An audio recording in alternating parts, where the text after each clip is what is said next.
En 1986, moi et mon épouse France avons acheté la ferme de mes parents sous le nom de Ferme Packers Incorporée.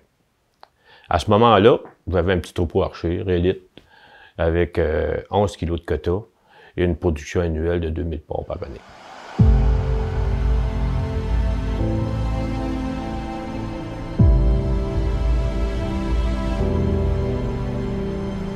Ce qui m'a amené à la hosting, j'ai acheté mes premières hostings en 1993. Mais je voulais aller plus loin dans l'aventure. Moi, c'était de commercialiser des animaux qui était mon rêve. Puis que je voyais que c'était beaucoup plus facile dans la race hosting que ça l'était dans l'archer. En 1996, le groupe Génibec a été formé, dont 3 de mes amis en faisaient partie. Ils m'ont offert la possibilité d'y adhérer, puis leur but était d'élever de la génétique supérieure, acheter des animaux élites, d'en faire de la transplantation, de vendre des embryons à l'international, de vendre des taureaux à des centres d'insémination et de vendre des animaux élites. De telle sorte qu'en 2015, en faisant tout ça, on a réussi à obtenir la plaque de maître éleveur en tant que groupe Génibec. J'ai appris beaucoup et j'ai essayé d'appliquer ça à ma propre ferme. La vache qui a eu le plus d'impact dans notre troupeau est sans contredit la Baxter Reica. Par contre, la vache nous procurant beaucoup de fierté, c'est la Winamaur Malika. Première vache à la ferme à être classée excellente 95.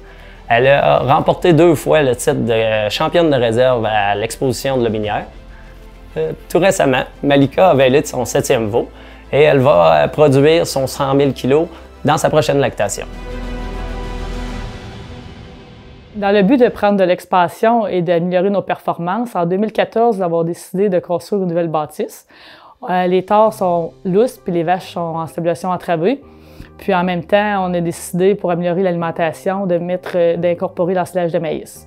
5 ans plus tard, on a décidé d'installer une RTM, de remonter un autre silo pour mettre de l'ensilage de maïs, l'ensilage de foin, puis d'intégrer un pousse fourrage, pour être aujourd'hui avoir atteint l'objectif à 1,7 kg de quota par vache. Nous, qu'est-ce qu'on aime, c'est rentrer dans l'étable, voir de belles vaches avec des bons pieds, mais surtout d'avoir des pieds bien remplis. Puis notre objectif, ça serait d'atteindre 2 kg de gras par vache.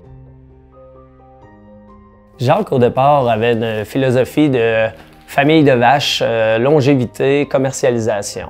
Quand on s'est intégré à l'entreprise, en voyant le succès que Génibec avait eu au niveau de la commercialisation de la génétique, on a décidé d'aller dans cette direction-là. Au fil du temps, le marché de la génétique a connu des changements.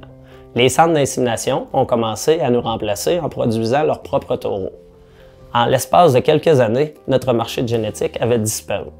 Nous nous sommes adaptés en arrêtant d'investir dans le secteur de la génétique et nous nous sommes appliqués à élever des vaches qui peuvent être plus rentables pour nous et pour nos acheteurs de vaches. Maintenant, on veut bâtir avec nos bonnes lignées pour obtenir des hautes performances en gras et obtenir la vache rentable.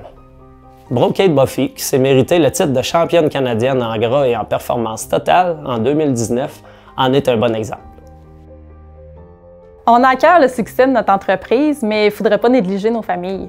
Notre travail il doit nous permettre de pouvoir passer du temps de qualité en famille. En plus de nous aider à la ferme, nos enfants ils font beaucoup de sport, fait que c'est important pour nous autres de pouvoir les accompagner. On veut qu'ils développent leur propre passion, que ce soit en agriculture ou non.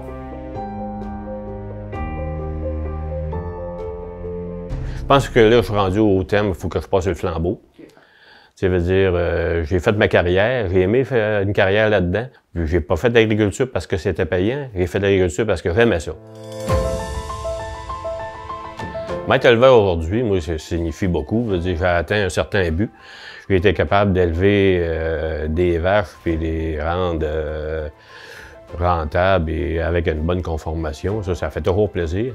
Mais ce qui me rend encore plus plaisir, c'est mes enfants. L'amour de l'agriculture avec mes enfants. Mes enfants n'étaient pas obligés de revenir à la ferme travailler. Il y avait des bons emplois à l'extérieur, puis ils sont revenus chacun leur tour au fur et à mesure que l'entreprise grandissait. Puis la 3e de mes filles, elle aimait aussi l'agriculture, elle s'est dirigée comme vétérinaire dans les grands animaux. Ça, c'est ça qui me rend le plus fier. Puis je vois mes petits-enfants qui s'en viennent travailler avec nous autres. Là.